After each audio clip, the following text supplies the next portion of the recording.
In today's event, we will discuss what is generative AI and how it would impact the world of digital commerce. This is the first audio event in the Commerce Conversation series. We're launching this series to create a platform where we can discuss and learn from each other's experience. If you like the sound of it, please let others in your network know so that they can tune in and join the conversation. Let me start this off by introducing my fellow speakers, Saurabh and Sarvesh. Saurabh, could you please start this off by introducing yourself? Sure. Thank you for inviting me, and it is to be here. I'm Sourabh. I provide strategic guidance and advice on various aspects related to technology and digital commerce to our customers and prospects, and I work as Director of Technologies for Renosys. And the pace of innovation in the digital commerce realm is astonishing now. And I'm eager to share my perspective and learn from others around the impact of generative AI and what will it have on world of commerce, e-commerce, as well as commerce in physical spaces. All right. Thank you, Saurabh. Let me pass on the baton to Sarvesh. Over to you, Sarvesh. Please introduce yourself and kick off the conversation. With pleasure, Anand. I'm Sarvesh Kumar. I wear a commercial hat at Renosys here. I often get involved in understanding pressing challenges and aspirations of our clients and prospects here at Renosys. I work with them with an intent to understand how best technology can help them remove challenges they have. At this stage, a majority of my clients and prospects are thinking about or talking about generative AI and AI in general. Products such as ChatGPT have made this technology accessible, and there is a good bit of fear of missing out kind of sentiment. People aren't too sure if it is useful for them, if their competitors are using them, if it is trustworthy, or so on, but still re-looking at the backlog to see if there are places where it can be used. So thank you for inviting in this very timely discussion. Let me start this off by asking Sourabh to give some insights into generative AI, like what it is, why it is becoming a talk of the town. Sourabh, would you like to share some of your thoughts around it? Yeah, sure. So, well, generative AI, as the name implies, it refers to specific type or a form of artificial intelligence that is capable of, generating content. Content can be in terms of text, in terms of images, audio, and many more. And it's getting a lot of attention because of tools like ChatGPT or DALI, or Adobe recently launched Adobe Firefly as well. So these handy tools, they are very easy to use now, and because of that, it's getting a lot of attention nowadays. We are in a way, we are living in a world which is highly influenced by AI. You have most of you would have Amazon Alexa or Google Home or some sort of voice assistant or Siri at least in your phones, and they are built on top of AI. Now when we extend this with machine learning and AI, so that these models, the underlying models of these, they can observe and predict, but also generate the new content that human is asking. And nowadays, very minimal guidance is required for these models to generate content. And if you do some more research, you would find that generative AI is not new. You would find its traces back in probably 1960s, where the development of Markov chain, which was algorithm to generate random sequences of event, that was introduced, or in late 70s as well, where people were generating text and graphics, but they added an additional layer of rules to generate the content. And nowadays it's very sophisticated, where we have introduced neural network capabilities as well, which was pioneered somewhere in 1990s or so on. So generally it's said that the big breakthrough in overall this domain that came in around 2000, where the generative advertise GAN networks actually came in existence. There was a fellow like Ian, which he did a revolutionary work around this, and to generate this content with a very high quality output, because generative AI, they can continue to advance rapidly incorporating deep learning, natural language processing. They can learn continuously, and computer vision techniques. So that way, when you get a lot of these data, and now because of very sophisticated computers, it's very easy to feed the data to these models. And when these models get this data, they are capable to generate very sophisticated outputs. And that's where we see, this drastic change in past couple of months itself after introduction of ChatGPT. So it has a good amount of history behind this. It's not something which is very new. Yeah. Mm-hmm. Thank you for sharing these fascinating insights and giving us a lesson on history, Saurabh, on how Chat GPT and all the other things that we are looking at from the perspective of where and how generative AI is impacting it. It truly gives us the insight that we, as a human race, we truly excel when we are able to build on and capitalize on the knowledge of others. It only makes it relevant when the technology becomes accessible to a large portion of population. And I think what has happened in the recent past is with the help of tools like Adobe's Firefly or OpenAI's ChatGPT in Delhi, people are finding it much more easier to experiment with generative AI. It is becoming accessible to them, which was in a research domain for a long, long time. So generative AI isn't a giant leap as such, the way you have described. It is probably a series of small steps that led organizations like Adobe, OpenAI, Google, and others to really push and made this technology accessible to all. Now, Sarvesh, the technology is only beneficial if it is solving a problem, if it is solving a problem for either an individual or for a business. So, as we see more and more usage of generative AI, as it becomes more accessible, how do you foresee that it will impact the world of digital commerce? So, Anand, very rightly said, whatever you mentioned right now. See, the world, if you look at the world of the generative AI, it is going to look very differently in the next few months or maybe the next few years than how we see it today, right? And it enables us, the biggest, the beauty of these generative AI is that it enables us to think beyond what we think and beyond what we know, beyond our knowledge. It makes us do things. So I have personally experienced Chat GPT and a bit of Adobe Firefly. I mean, these technologies are just amazing, and these are becoming increasingly important in various fields. When you talk about maybe designing, marketing, sales, education, customer service, you name it, and you will find it a use case in all these fields.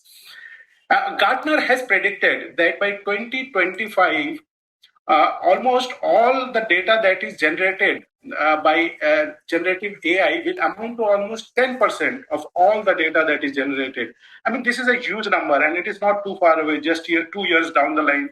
10% of all the data what we will be around would be generated by generative AI. And the very basic foundation of these technologies are the human creativity. I mean, they use this data, the human creativity, the responses, and this is the basic, over a period of time, this increases the intelligence of the system. For instance, if you look at Firefly, the application from Adobe, it can help transform text into images and generate realistic images based on a subject or a style or a location or a color, whatever you specify there. I mean, this could be useful in media, design, advertising, education. See, for example, if you take an example of an image generator, a graphic designer can very well create an image of a dog cutting a cake, which is in the shape of a cat. And using again image to image conversion, you could actually transform the various elements of those images while keeping the constitutive elements in place. Like you can change the color of the background, you can put a sunset in behind instead of daytime. So there is quite a lot of things you could do around it. When we talk about personalization, so generative AI can be used to generate the personalized content for individuals based on your preferences, interests, or your memories, your behavior. And these content could be used to form text or maybe images or even a music. I mean, when you look at the advanced form, you could even create a music based on somebody's interest and how he behaves, basis the data that you generate out of it. And you can write a blog, a recommendation, you can even create a product. So these data can be used to train, and is usually, these are used to train the machine learning models, and could be used also as a sentiment analyzer, these kind of applications. Another use case of generative AI, if you look at, is it involves the responses of a user in the form of NLP. So these are commonly used in chatbots and virtual assistants, which are designed to provide information. It could answer all your queries and perform tasks using conversational interface, such as a chat window or a voice assistant. A chat GPT is a very popular example of conversational AI. It offers very highly informative and integrated conversation to the users. And another classic example, and most of us would know about it, is Alexa. A lot of households have it today. Uh, in the education space, when we talk about the education space, generative AI can provide much more personalized lessons, to the students, and more effectively and tailored for that particular student, basis their skill set, their performance, their feedback. And in regards to the curriculum content, that could be very much modified, basis every student. So generative AI has become a valuable tool that can bring life even to, say, when we talk about fashion designers. You could create your own designs by refining and optimizing existing looks. Technically, I could actually create a shirt for myself even without having a background of fashion designing. I mean, that's the real beauty of it. When we talk about banking industry, which is very, very sensitive, and the data is very, very critical, in there it could help in context of data privacy, like synthetic data that can be used to create shareable data in place of customer data, like wherever the customer data is there. Instead of sharing the whole information, you put it as a shareable data, and only those data are shared with the other sources, or wherever it is asked for. So these ML models assist banks, whether they could even determine whether a customer is eligible for a credit or a mortgage loan, or what could be offered. So there are quite a lot of implications, Anand, which we see today, and it is only going to evolve very quickly in the near future. Great. So, Sarvesh, from what you have described, it feels like the use cases around generative AI is immense. We are not bounded by what the tool cannot do. We are not bounded by what the technology has to offer, but it is essentially what is it that we can express. Because if you are able to express, then probably there are tools that will figure out a way to give you a base place to start from that expression and then build on top of it. Personally, I'm not a poet.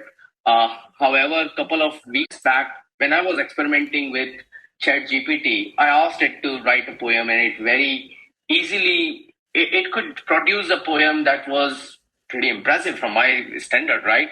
A writer can certainly take that as a base and build on top of it. When we look at the business, if there are tools available that can provide a good baseline, it can essentially improve productivity for pretty much everyone. I also feel that it is a great leveler. So big brands, when they are competing with smaller brands, rather, when they are competing with big brands, they may or may not have the budget to hire the same level of content writer. They may or may not have the budget to hire the same level of studio shoots and all. But with technology, specifically with generative AI, I think they will find a place wherein they can think about competing with bigger brands, because they will be able to create content that wasn't just possible for them in the because of limited constraint, limited budget that they may have at their time at their end. So let's dig a little deeper into the world of digital commerce, and maybe focus on a category that will never go out of the fashion. From the commerce perspective, we would always have something to do with the fashion industry. People would continue to buy shoes, apparel, accessories, and whatnot. Saurabh, you often dig deep into your clients' businesses. You try your level best to understand pretty much everything that can be impacted with the technology. So help us understand where and how generative AI can make an impact on a business such as a fashion brand. Oh, well, there are many areas and ways generative AI can impact. And it will not be an overstatement if I say that companies who will not adapt generative AI may be left behind as well. So, well, some of the area that I can think of is, first of all, of course, the content generation. But this content generation is not only in terms of text that you post onto the website. That can be a merchandising content, or you can optimize your product pages as well, and not only limited to text content. You can use AI to create images. You can have like videos for your products. You can have 3D models of your products. So there are many possibilities in content segment itself. Then we typically use personalized recommendation. It's very commonly available in e-commerce, and you would find that there are many tools available that personalize and gives you recommendation based on customers' behavior, their past interactions, and so on. Adobe has this Adobe Sensei. Salesforce also have their own Einstein, which do these stuff. But when you combine this with a couple of additional data and you tailor the recommendation based on that particular customer, probably you don't only suggest them product, but you create a bundle that is very specific to that particular customer. And if your customer has viewed, let's say, 3, 4 products on your website, you understand that behavior, you can predict. But when you create, a new set of product or new set of bundle for that particular customer, you not only increase your average, order value, average cart value, but also, give the understanding to that customer that, we understand you, our website understands you, our business understands you. So that's also one more area where you are increasing the confidence. And that's a result of, generative AI. Marketing, of course, has a very wide area to use this. So you can understand trends, you can understand customer behavior, segments. And if, let's say, someone is new into marketing, they don't understand the specific vertical of that business, you can just go and ask these tools that what are the industry standards, what are the standard segmentation that you would do typically in the fashion industry, and you would get many answers which you were not able to think of. So that's where they increases your competency. They becomes an extended arm for you, and help you to channelize your thoughts better. Then, of course, supply chain and logistic is also one more area where AI can be used. Then, in digital commerce and consumer experience specifically, you would find that AI is going to be extensively penetrating because, again, Adobe Firefly is also a big topic now. And when you have, Adobe's AEM, which is a very sophisticated content management system, if you see Firefly coming into that, in near future, you would see that it's going to change the content generation quite a lot. And we already see that most of the traffic on the internet now is in terms of videos, not only in terms of text now. So Facebook also have similar sort of project going on where you can create videos by AI. So that's also going to come in handy as well. And as soon as these tools are available, people are going to use them with their own creative skills. And that's where we would find new ways to use these AI tools. And as they mature in the market, you would see that how competent these tools becomes. And one of my favorite use case, which you briefly talked about, like if there is a small company, they don't have budget for photo shoot for their product, right? So they can use these tools, and they can, if let's say a bicycle company which design customized bicycle, mountain bicycles, you have a very bare minimum product image. You can just change the complete landscape. You can show that bicycle where your customers are going to use them, and you don't need to pay for that extensive photo shoot. And simultaneously, you don't have to pay for a business analyst or a content writer to write the content for that bike. And then you also don't have to use marketing people separately to design your complete marketing strategy based on that. You will at least get your starting points with these tools. And because they are being used within multiple industry vertical, they would give you a holistic view of overall what is going on in the market. And if you don't use them directly, you would at least get ideas that how you can utilize this technology. There are brands who would be able to capitalize on the innovation that is happening in the generative AI space because they are running on platform, they are running their digital commerce on platforms who are probably investing in making sure that e-commerce platforms continue to sort of adopt and evolve with the pace of the technology. But there are many merchants out there who are still using maybe antiquated e-commerce platform. Maybe they are using custom platform to run their digital commerce. How do you see how life will be challenging for them if they are not innovating? Well, uh, well, irrespective of like platforms, you would see that not only new companies are going to emerge who would utilize these generative AI and bring in their own product, which I'm sure that the people who are not leveraging a specific set of platform, they would be able to use those existing tools or the tools that are going to come into market. So this itself would be becoming a big new vertical of business for people, right? And new startups we are going to see in here. And because they are not tightly coupled to your technology solution, they are independent. So it is going to be very easy to use mix and match of these technologies. So you may not be onto a specific platform, but you can use something from Adobe to within your ecosystem, or something from a new startup who is doing something with creative image generation or video generation for your products. So you can just bring in those elements within your website, because they would be independent of technology, as well as not that tightly coupled. And in general as well, in e-commerce, we see that composable solutions are becoming popular day by day. And it's monolithic architecture where people are going. People are selecting tools and technology which are good in their own space, not a single solution which do everything. Great, great. Saurabh and Sarvesh, thank you for sharing these insights on generative AI and how it might make an impact on the world of commerce. I'm sure we will continue to see very interesting use cases, and there will be a lot of development and excitement around this. However, as we make progress, what are the things that we need to be mindful of, both as an individual, as a professional, or as a business running digital commerce, right? It would be great to get your parting thoughts on things that we need to be mindful of as we make progress with generative AI. Sarvesh, we would like to start with you. Oh, yes, Anand. So, how I look at it is, AI is going to make your life beautiful, and the moment the life becomes so beautiful and smooth, it comes with its own set of challenges. I mean, that we might never have thought about. If you look at recent the trend, the way generative AI has created a buzz by just talking about a few applications like Chat GPT or maybe Adobe Firefly, or you talk about Alexa. These are so intelligently designed, and these are becoming much more intelligent than humans.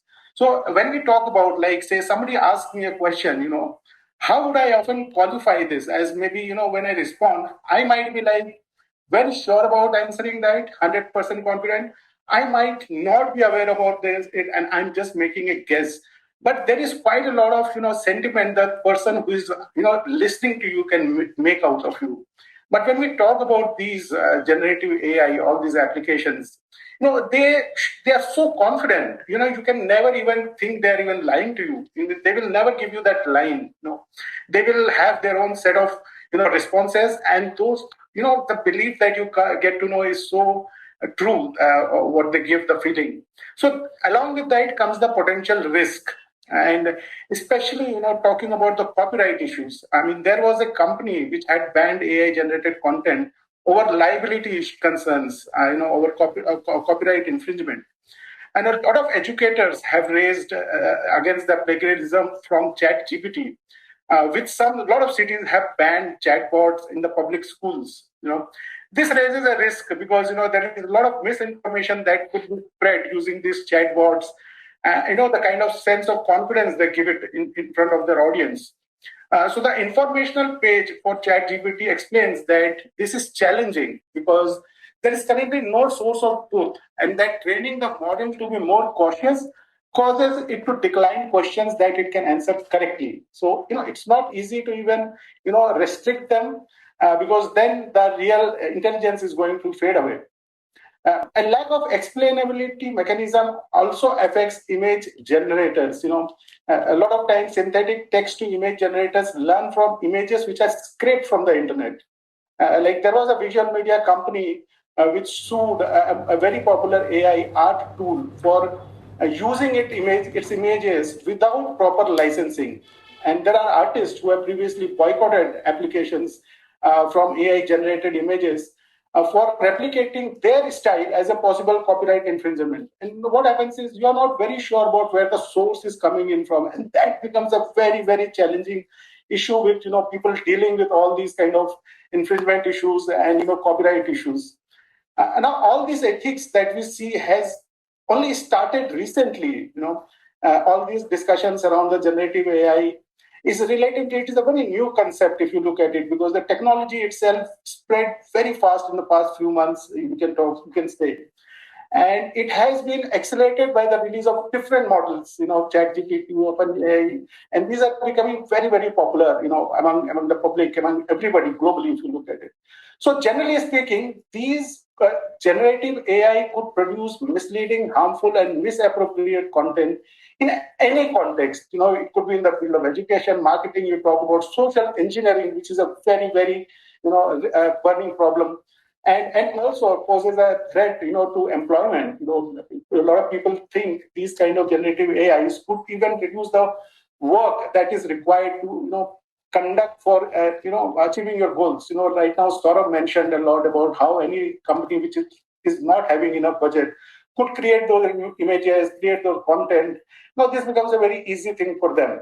So, there are quite a lot of aspects which has to be looked into it. But yes, having said that, this is a very new field, and it is only going with this, with a very fast pace. The kind of compliances or the corrections that we are looking here.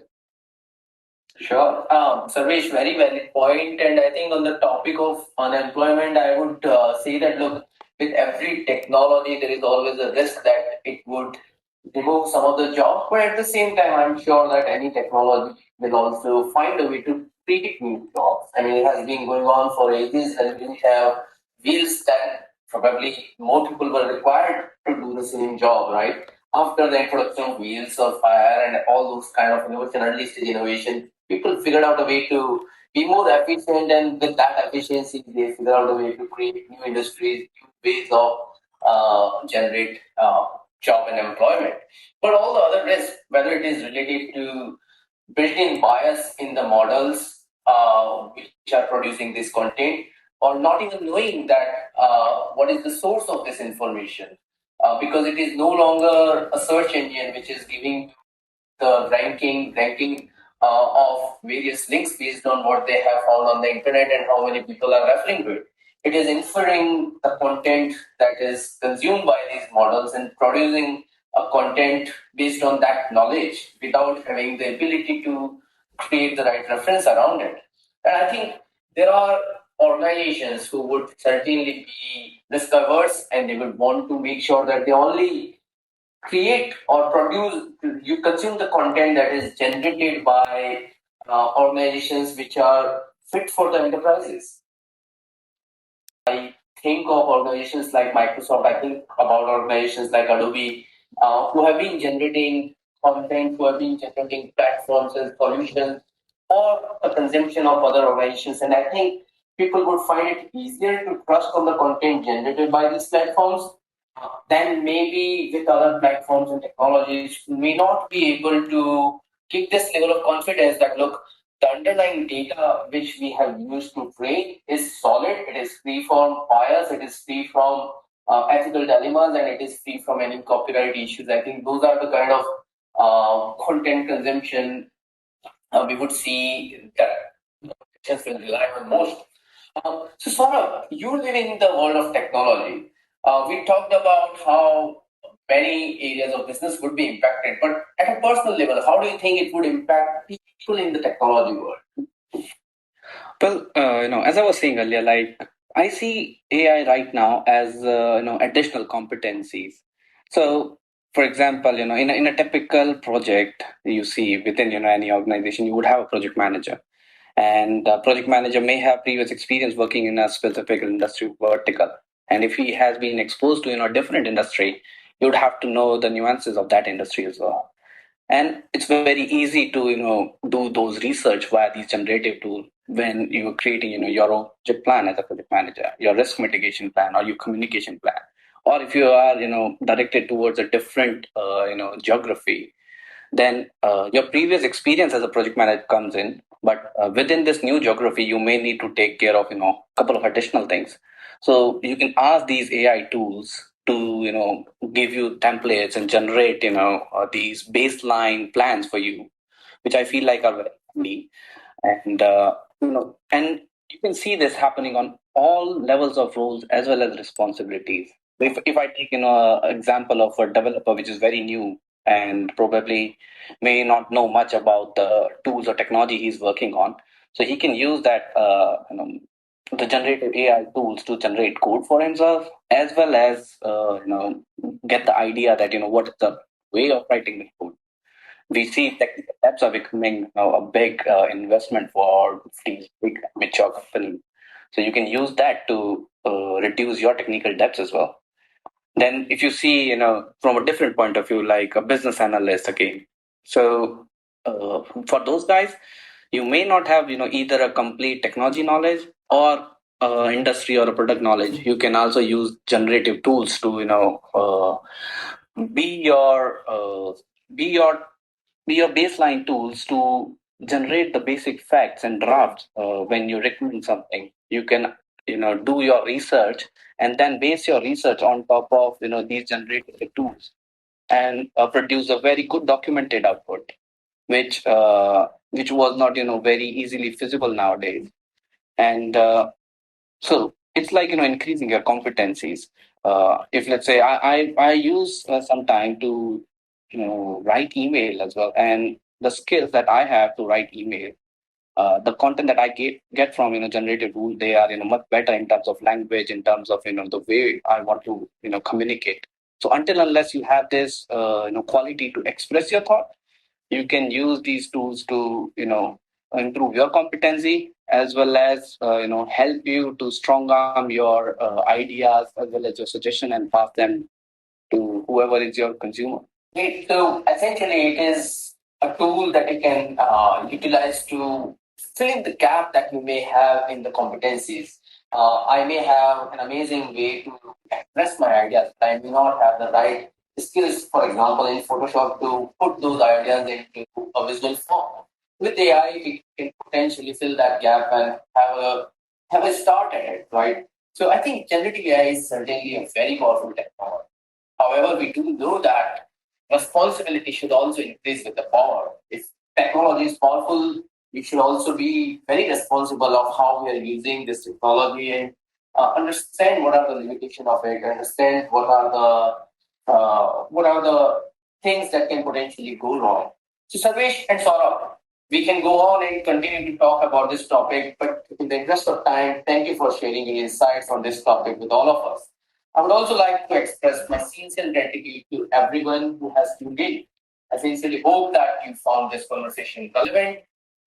We will certainly come back with another topic related to commerce. It is a commerce conversation series. I hope you continue to stay engaged, and I thank you for your time and attention. Take care, best wishes, and goodbye. Thank you, everyone. Thank you. Thank you, everyone.